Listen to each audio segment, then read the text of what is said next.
Eschatology brings us directly to hope. Hope is the basis for Christian living because it is a living hope. It is that which Christians are born into through the resurrection of Christ.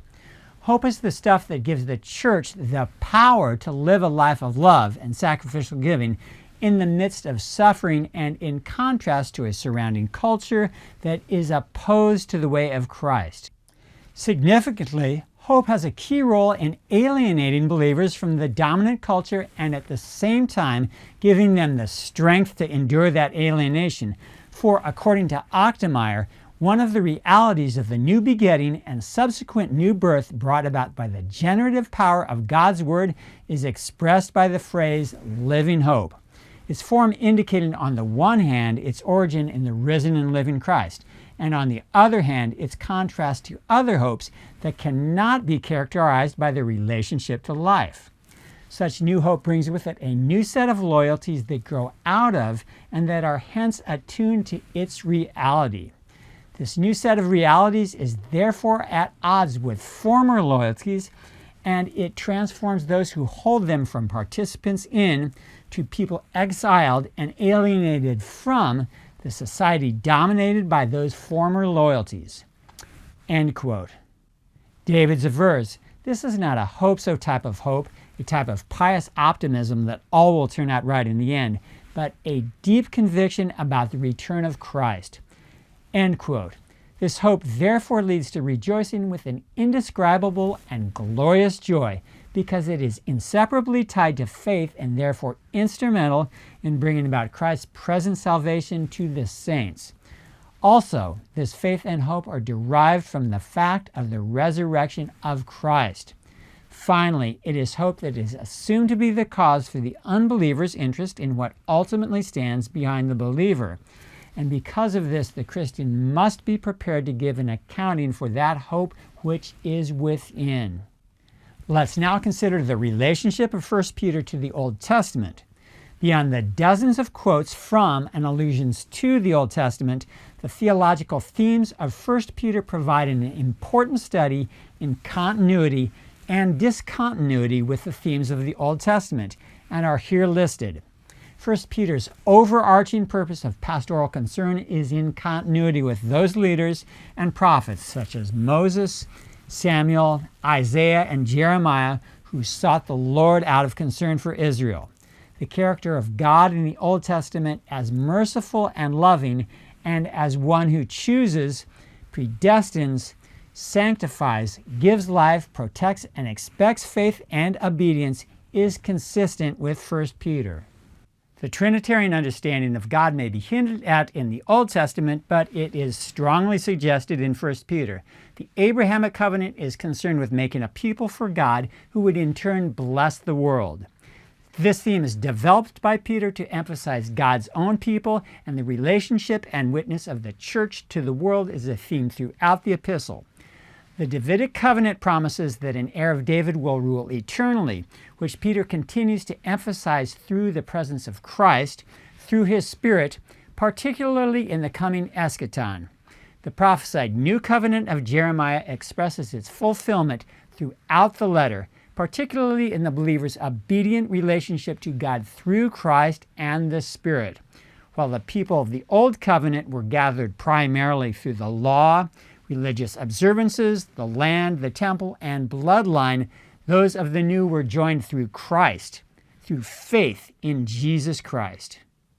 The priesthood in the Old Testament was limited to males from a particular lineage who were trained for a particular role, whereas in 1 Peter, all believers are seen as priests, as they offer spiritual sacrifices and proclaim the mighty acts of God. In much of the Old Testament and 1 Peter, the reality of exile is pronounced. In relation to the surrounding peoples, both the Old Testament and 1 Peter exhort God's people to holiness and to follow the ways of God. However, the hope in the Old Testament is a return to the land and freedom from oppressors, whereas in 1 Peter there is a living hope and great joy in the present, but ultimately a hope for an inheritance in heaven that is imperishable.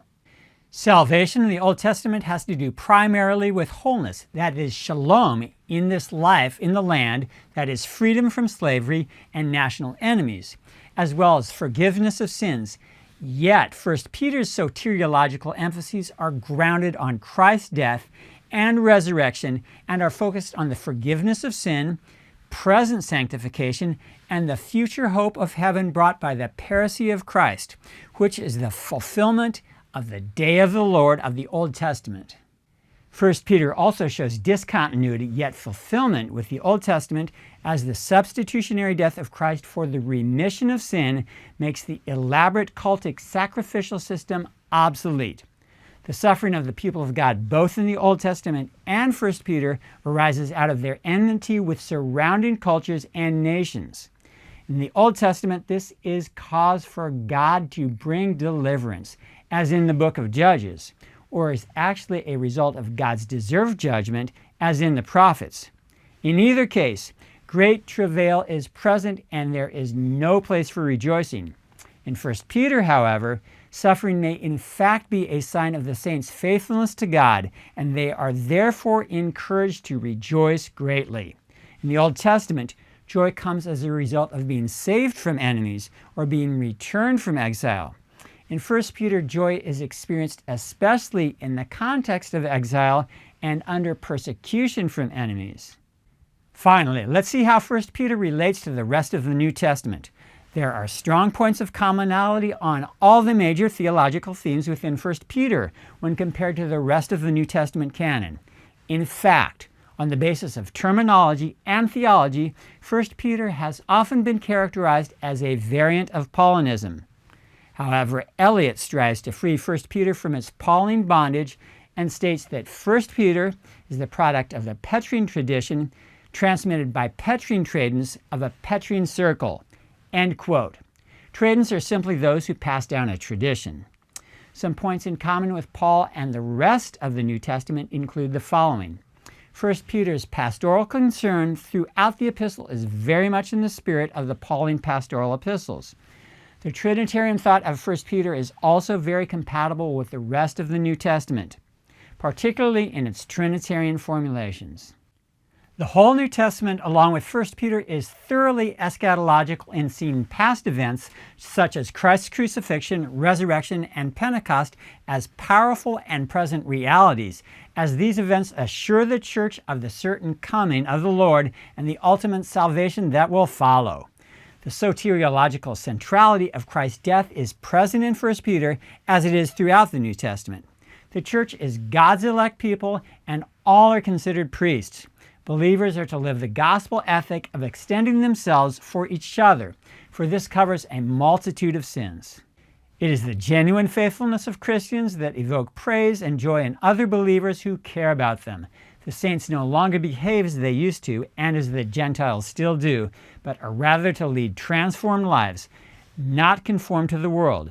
As a result of this stance towards the surrounding culture, believers suffer persecution, yet are to rejoice. Even more so, the saints are to rejoice that they participate in the sufferings of Christ. Finally, hope is a vital component in the New Testament canon. However, there are some valuable theological distinctives that 1 Peter contributes to the New Testament that are worth mentioning.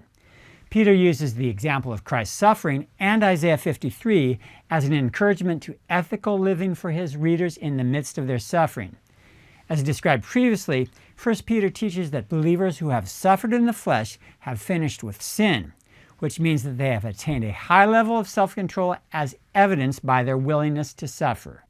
The epistle also describes the present soteriological reality of the believers as a cause for indescribable joy, for they were through faith receiving the salvation of their souls.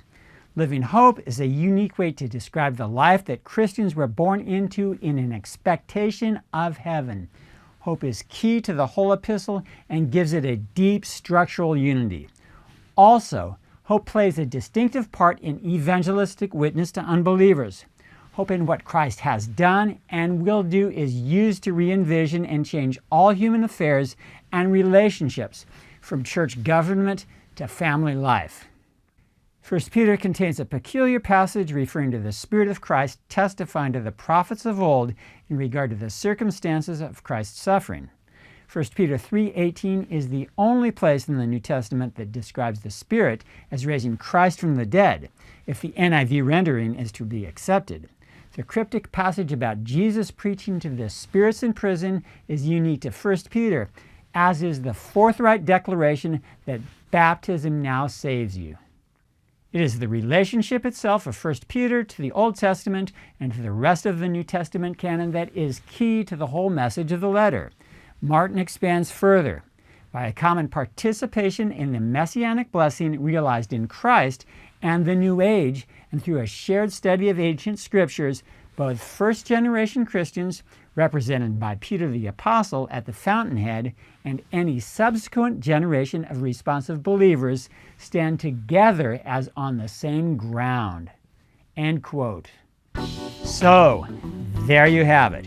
We've examined the key theological themes of 1 Peter and the epistle's relationship to the rest of the Bible. Peter offers this final encouragement in chapter 5, verse 10. And after you have suffered for a little while, the God of all grace who called you to his eternal glory in Christ will himself restore, confirm, strengthen, and establish you. Now it's time for the question of the day. What do you think is most noteworthy and compelling about the theology of 1 Peter? Please post your thoughts in the comments below. I'm Dennis Metzler, and you've been watching The Charge. Please click on subscribe and hit the like button. May the God of hope fill you with all joy and peace.